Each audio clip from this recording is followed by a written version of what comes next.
Algunas ciudades se definen por sus ríos, otras por sus rascacielos gigantes. ¿Pero Bogotá? Bogotá es diferente. A ella la define el silencio que la mira desde lo alto. Un silencio que vive en esas cumbres, casi siempre cubiertas por la neblina. Entonces, ¿qué secretos guardan realmente estas montañas? Hoy vamos a sumergirnos en las leyendas que susurran entre esos picos. Para empezar a descifrar estos misterios hay que quedarse con un solo dato, un número que, créanme, lo cambia todo. 2.640 metros. Y a esa altura, ¿qué pasa?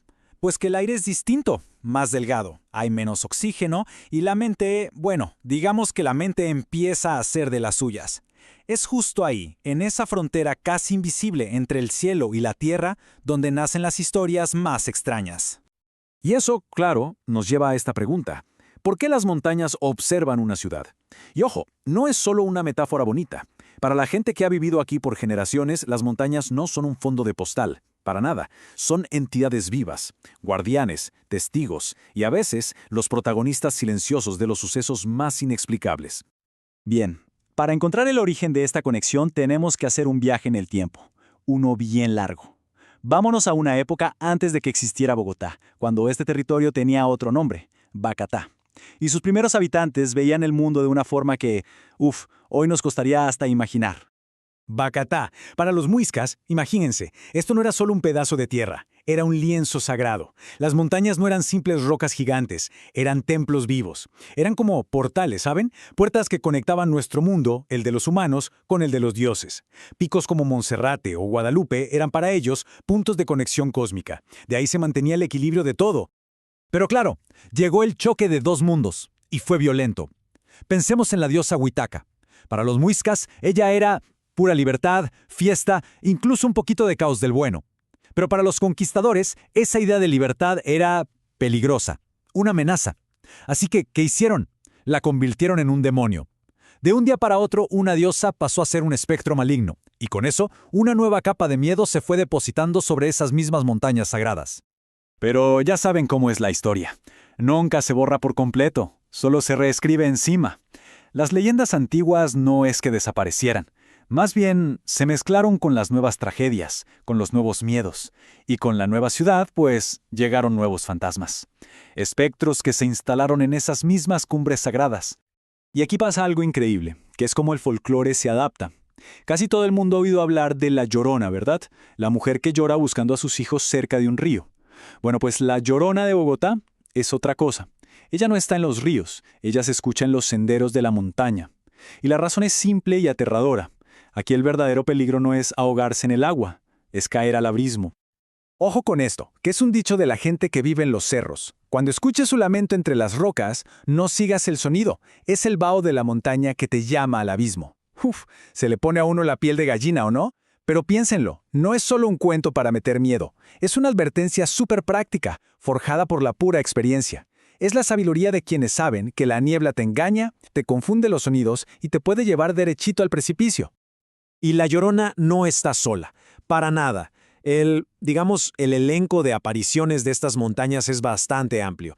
Tenemos figuras encapuchadas que son como el eco de las epidemias de la colonia, hasta el famoso venado de oro, un espíritu que, según cuentan, protege un tesoro muisca perdido en el Cerro de Guadalupe. Es como si cada gran evento, cada miedo, hubiera dejado su propio fantasma ahí arriba. Pero si les soy sincero, quizás lo más inquietante no son los fantasmas que aparecen, sino la gente que desaparece. Sí, hablemos de las desapariciones. Ese es el punto exacto donde la leyenda y la cruda realidad se tocan. Y que no se piense que esto es algo de ahora. Para nada. Tenemos historias desde el siglo XIX, de peregrinos que subían de noche y simplemente se esfumaban. Y llegamos hasta hoy, con senderistas que se pierden en un segundo cuando baja la niebla. O sea que ese miedo de que la montaña se lleva a la gente no es un simple cuento de abuelos. Es una preocupación real, una historia que se sigue repitiendo. Y con todo esto sobre la mesa, es inevitable preguntarse, ¿qué está pasando aquí en realidad? ¿Hablamos de fuerzas sobrenaturales que protegen su espacio? ¿O es la montaña misma, con sus propias reglas físicas y químicas, la verdadera causa de todo? Y aquí es donde la ciencia nos da una explicación que es la verdad fascinante. Resulta que a más de 2.600 metros al cerebro le llega menos oxígeno. Se llama hipoxia. Y eso puede causar, bueno, pequeñas alucinaciones. Es como si la mente, al faltarle combustible, empezara a inventarse cosas para rellenar los huecos. Si a eso le sumamos la niebla que te cambia los sonidos, que hace que las sombras se muevan, en ese estado el cerebro busca un patrón, algo que le dé sentido a lo que percibe. Y muchas veces ese algo se siente como una presencia. O sea que la montaña no es solo el escenario, es una cómplice activa. Entonces, ¿todo se reduce a cuentos viejos y a la falta de oxígeno? Pues no, para nada. Lejos de apagarse, estas leyendas, estos susurros de la montaña, están más vivos que nunca y siguen dándole forma a la Bogotá de hoy de maneras que ni se imaginan. Estas leyendas hoy son herramientas vivas. Mitos como el de la Madre Monte hoy funcionan como un grito para cuidar el medio ambiente. Inspiran arte en las calles, festivales, le dan a la ciudad un sabor único. Incluso mueven dinero, con todo este turismo de misterio.